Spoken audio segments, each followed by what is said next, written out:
आदाब, KP news 24/7 में आपका स्वागत है। मैं हूं मुस्तफ़ा आदिल। सबसे पहले देखते हैं मुख्य समाचार। बीदर के विधायक रहीम खान ने वार्ड नंबर 10 मुल्तानी कॉलोनी का किया दौरा। नगर उत्थान के बजट से निर्माण किए गए सीसी बेड और नालियों का किया उद्घाटन। बीदर के विधायक रहीम खान ने अफजलपुरा इलाके का किया दौरा। स्थानीय लोगों से की मुलाकात। चुनाव से पहले उत्तराखंड में पार्टी के पूर्व प्रदेश अध्यक्ष किशोर उपाध्याय बीजेपी में हुए शामिल। आज पीएम मोदी भारत मध्य एशिया शिखर सम्मेलन की करेंगे मेजबानी। 5 देशों से होगी बात। बिहार में विधानसभा चुनाव के समय छोड़ गए बीजेपी के बागी नेताओं की घर वापसी हुई तेज।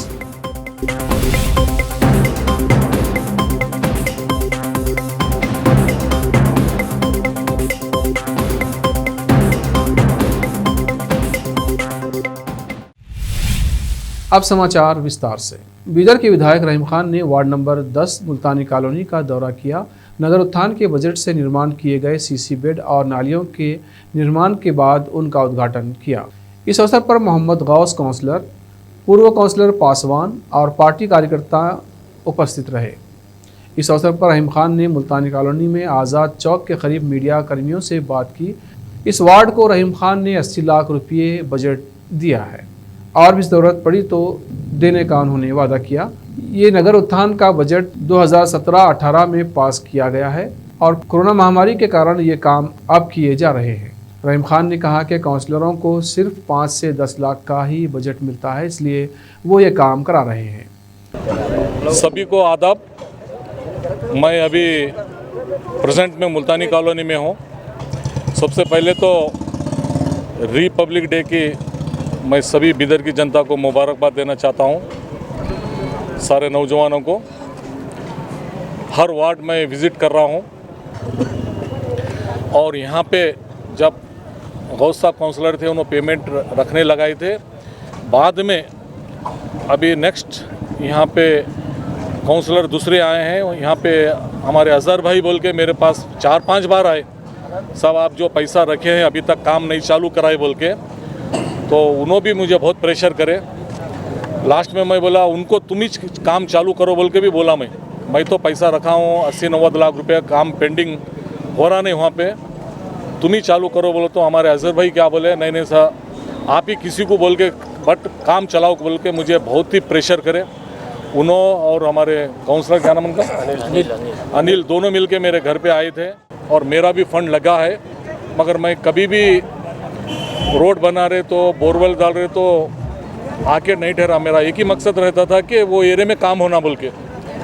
जितने भी रोड, जितने भी नाली बने हैं, मुल्तानी कॉलोनी होंदे या लेबर कॉलोनी होंदे या शाहगंज होंदे, आप देख सकते हैं इस तरह से 35 वार्ड में जहाँ पे भी रोड बनी है वो पूरा बजट मेरा है। क्योंकि काउंसलर को आप बजट उठा के देख सकते हैं, 5 लाख नहीं तो 10 लाख से ज़्यादा नहीं मिलता काउंसलर को बजट काम करने के लिए। और उसमें भी केपी न्यूज़ के संवाददाता असलम खान ने सवाल किया कि नालियां बन गई हैं, उनके खंदक को ना साफ़ किया जा रहा है और ना ही खाली किया जा रहा है, उसके लिए कितना बजट दिया जा रहा है। इस पर विधायक ने सफाई का यकीन दिलाया। अभी 80 लाख के बजट से नालियाँ बनाए सर, ये पानी पूरा जमा होकर जाके खंदक में मिलता। खंदक की सफाई नहीं हुई। खंदक की सफाई के लिए कितना बजट लाए सर? खंदक की सफाई के लिए ये बहुत बड़ा प्रोजेक्ट है, क्योंकि इससे पहले भी मैं खंदक की जो सफाई कराने के लिए मैं खुद आया था, मैं पैसा भी दिया, काम वो क्या बोलते हैं जेसीबी से निकालने का। तो कुछ घर पूरे खंदक पे बन गए, वो कोई भी घर हटाने तैयार नहीं है। डीसी क्या बोल रहा है, जब तक घर नहीं हटते खंदक के वो पानी लेके जाना मुश्किल है। अब देखिए यहाँ से पानी यहाँ तक आता है, यहाँ से आगे पूरा पानी नहीं, पूरे घर बने गए। पीछे बना दिया तो लोगों का भी सपोर्ट होना चाहिए। ये खंदक ऐसा सीधा जाके वहाँ मिलता है, मगर पूरे घर बन गए खंदक के ऊपर पूरे मट्टी भरती डाल के। वो लोग हटने तैयार नहीं है। वो पब्लिक को समझाना भी ज़रूरत है। यहाँ के सभी मिल के अगर उनको जिस दिन समझा दिया ना, ये पूरा खाली हो जाता है। सर ये नगर उत्थान बजट में खैसरा मनसब की गली में काम नहीं हो रहा, वहाँ पे बजट नहीं आएगा सर? नहीं, वहाँ पे भी 60 लाख रुपए दे के हूँ, हर वार्ड में दिया मैं। इस अवसर पर मीडियाकर्मी की ओर से हिजाब के संबंध में सवाल करने पर रहीम खान ने कहा कि असेंबली में इस मुद्दे को उठाने की बात कही। फाइनेंस होंदे हिजाब के बारे में क्या है, बहुत गलत हो रहा है। जो भी हो रहा है इसके बारे में हम लोग बहुत सीरियस है। आने वाले असेंबली में इसके बारे में मुद्दा उठाएंगे। नेक्स्ट मंथ असेंबली है, इसके बारे में बहुत सीरियस हम लोग असेंबली में इसके बारे में मुद्दा उठा के बात करेंगे। ये बहुत गलत काम 3 हफ्तों से चल रहा है सर, लेकिन किसी मुसलमान एमएलए का कोई बयान नहीं आया। नहीं, बयान से नहीं है इम्पोर्टेंट, जहाँ पे काम होता है वहाँ पे लड़ना चाहिए। अगर टीवी मीडिया पेपर में दे के उस दिन एक स्टेटमेंट देना नहीं है, हमको जहाँ पे हलाना है वहाँ पे विधानसभा में बेंगलुरु में हलाना है। नेक्स्ट मंथ है उसका असेंबली, उसके अंदर हम हलाने वाले हैं। रहीम खान ने दिवंगत जावेद काउंसलर के कार्यालय पहुंचकर उनके भाइयों से मुलाकात की, जहां पर उन्होंने रहीम खान का सम्मान किया। केपी न्यूज़ के संवाददाता असलम खान और कैमरामैन संतोष कुमार की रिपोर्ट। बीदर के अफजलपुरा में रहीम खान ने केपी न्यूज़ के संवाददाता असलम खान के इस सवाल पर कि नालियों के खंदक की सफाई के लिए कितना बजट दिया जा रहा है, तो इस पर रहीम खान ने अफजलपुरा पहुंचकर खंदक का दौरा किया और वहां के लोगों से मुलाकात की। रहीम खान ने कहा कि मोहल्ला अफजलपुरा को 60 लाख नगर उत्थान के बजट दिए जाने की बात उन्होंने कही।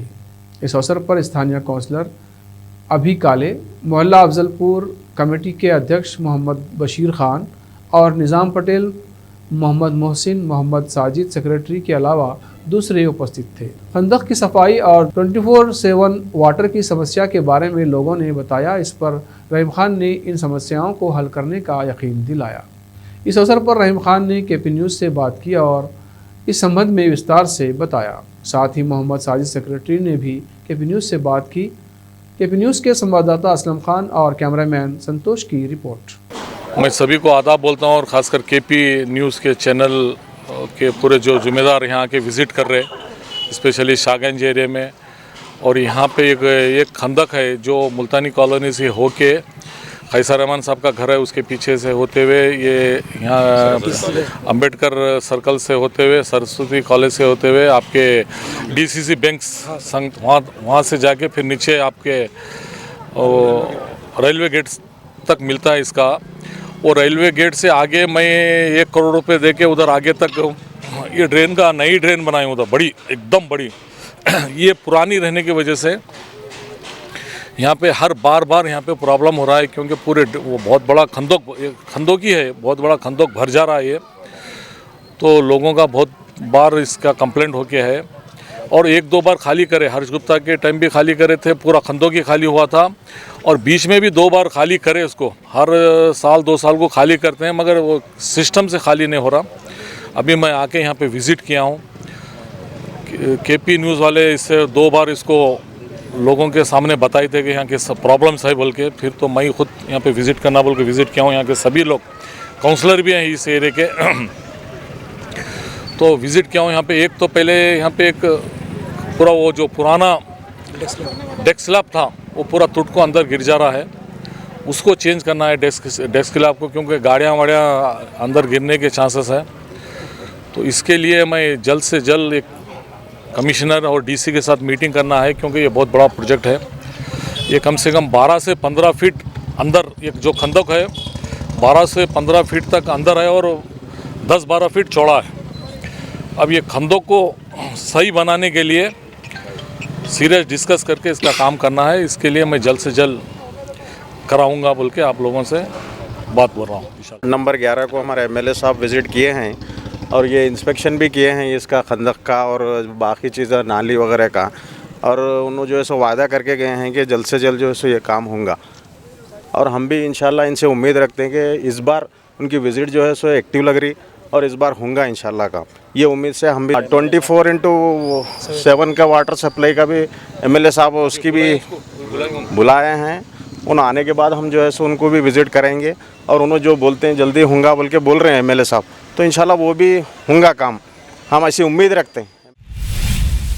मुंबई में टीपू सुल्तान के नाम पर राजनीति गर्म है।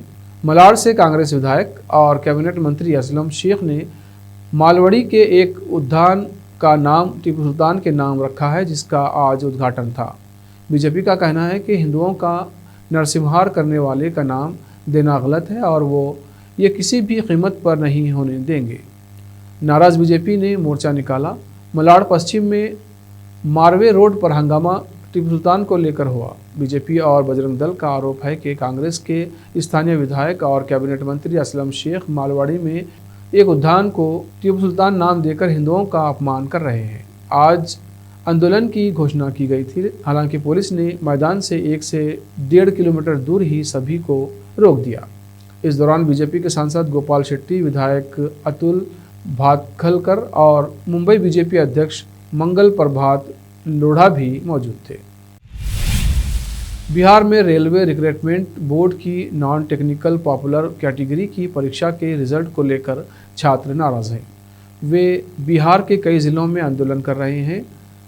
आरआरबी एनटीपीसी की परीक्षा के रिजल्ट में धांधली तथा ग्रुप डी की परीक्षा में एक की जगह 2 परीक्षाएं आयोजित करने के तुगलकी फरमान के खिलाफ चल रहे छात्र युवा रेलवे प्रशासन द्वारा आज पहले मामले में जांच कमेटी बनाने और ग्रुप डी की परीक्षा को स्थगित करने के दिए गए आश्वासन को झांसा बताते हुए 28 जनवरी को बिहार बंद को जारी रखने का आह्वान किया है।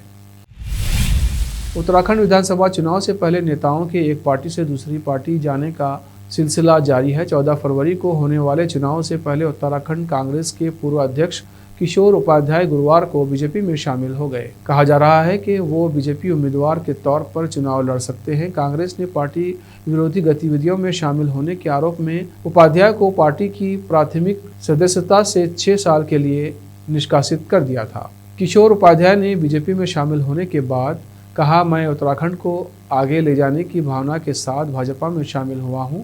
आपको कांग्रेस से पूछना चाहिए कि ऐसी पार्टी छोड़ने की स्थिति क्यों खड़ी हुई।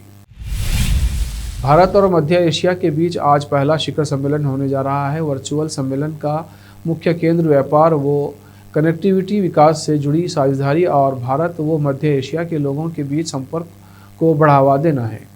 प्रधानमंत्री नरेंद्र मोदी गुरुवार को वर्चुअल प्रारूप में प्रथम भारत मध्य एशिया शिखर सम्मेलन की मेजबानी करेंगे। इस दौरान संबंधों को नई ऊंचाइयों पर ले जाने और उभरती क्षेत्रीय सुरक्षा स्थिति पर चर्चा किए जाने की उम्मीद है।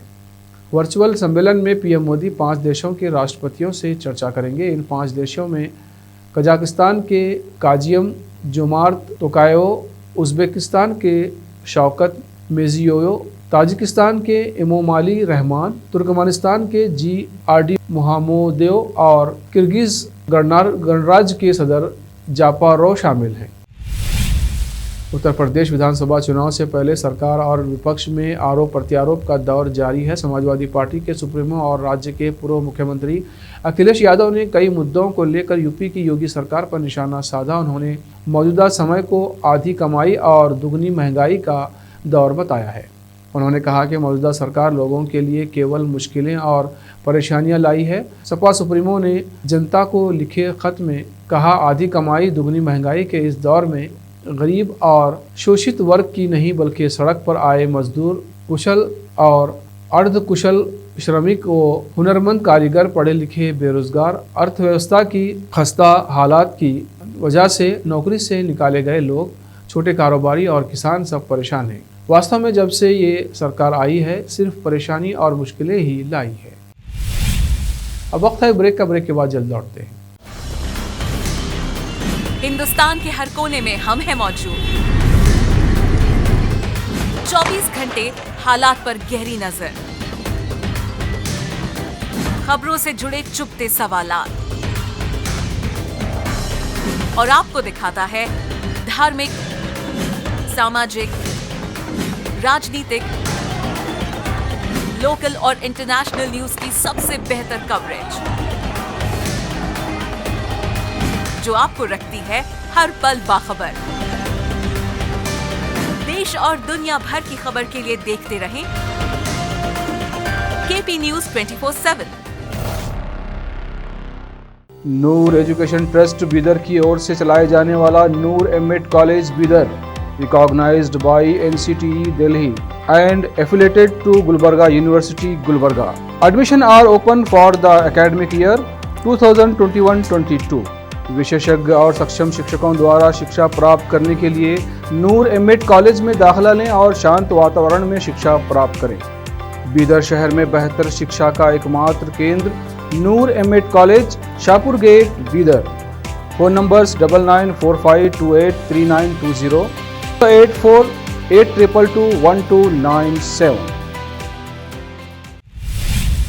ब्रेक के बाद फिर एक बार आपका स्वागत है। आइए देखते हैं आगे के समाचार। भारतीय जनता पार्टी के दिवंगत दिग्गज नेता गोवा के पूर्व मुख्यमंत्री मनोहर पर्रिकर के पुत्र उत्पल पर्रिकर पणजी से निर्दलीय चुनाव लड़ रहे हैं। उत्पल पर्रिकर आज गुरुवार को ही पणजी विधानसभा क्षेत्र से निर्दलीय उम्मीदवार के रूप में पर्चा दाखिल कर रहे हैं। और तलब है कि उत्पल इस बार पणजी से भाजपा का टिकट मांग रहे थे, लेकिन सिर्फ इस आधार पर कि वे मनोहर पर्रिकर के पुत्र हैं, पार्टी ने उन्हें टिकट देने से मना कर दिया। इसके बाद उन्होंने बीते हफ्ते शुक्रवार को भाजपा छोड़ दी थी। बिहार विधानसभा चुनाव में बीजेपी के कई नेताओं को टिकट नहीं मिला तो वो बागी होकर लोक जनशक्ति पार्टी के टिकट पर जनता दल यूनाइटेड उम्मीदवार के खिलाफ चुनाव लड़े थे। भले ही बागी उम्मीदवार सफल नहीं हो पाए, लेकिन जेडीयू के उम्मीदवारों की हार की वजह जरूर बन गए थे। लेकिन अब उन बागियों की घर वापसी तेज हो गई है। कुछ दिन पहले दिनारा से एलजेपी के टिकट पर चुनाव लड़ने वाले राजेंद्र सिंह बीजेपी में वापस लौट आए हैं। इसी कड़ी को आगे बढ़ाते हुए पालीगंज की पूर्व विधायक उषा विद्यार्थी को बीजेपी के प्रदेश अध्यक्ष संजय जायसवाल ने बुधवार को घर वापसी करवाई है। राजधानी दिल्ली के कस्तूरबा नगर में एक लड़की के साथ शर्मसार करने वाले व्यवहार की घटना सामने आई है। एक चौंकाने वाला वीडियो सामने आया है कि 20 साल की लड़की का कथित रूप से अपहरण किया गया और फिर उसके साथ भरी भीड़ में बदसलूकी की गई है। आरोप है कि इस महिला के साथ कथित रूप से गैंगरेप किया गया है। उसका अपहरण करने के बाद उसके बाल काटे गए। इतना ही नहीं, उसके चेहरे पर कालिक पोती गई, चप्पलों की माला पहनाई गई और उसे गलियों में घुमाया गया। जब महिला की छोटी बहन ने पुलिस को कॉल किया तो मौके पर पहुंचकर पुलिस ने महिला को बचाया। महिला की काउंसलिंग की जा रही है। पुलिस ने बताया कि महिला की शिकायत पर गैंगरेप और दूसरी धाराओं के तहत एफआईआर दर्ज की गई है और महिला के साथ बदसलूकी के आरोप में 4 महिलाओं को ही गिरफ्तार किया है और आगे कुछ और आरोपियों की तलाश में जुटी हुई है।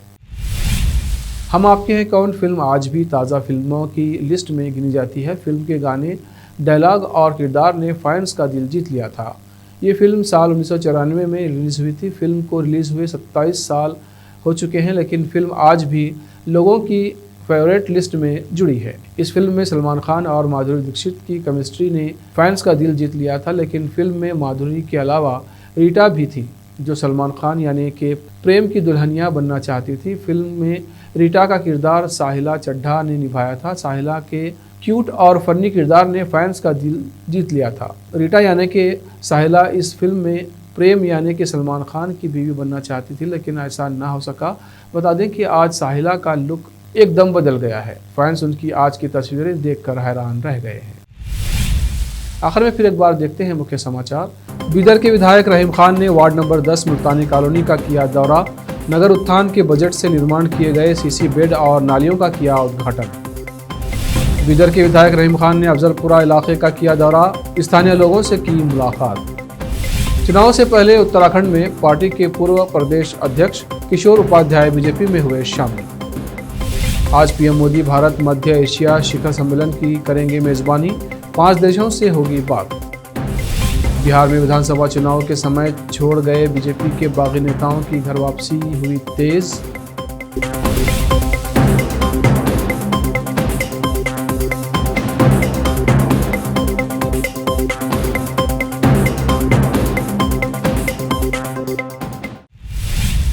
केपी न्यूज़ में अब तक के लिए इतना ही। देश प्रदेश के समाचारों के लिए देखते रहिए केपी न्यूज़ 24/7। धन्यवाद।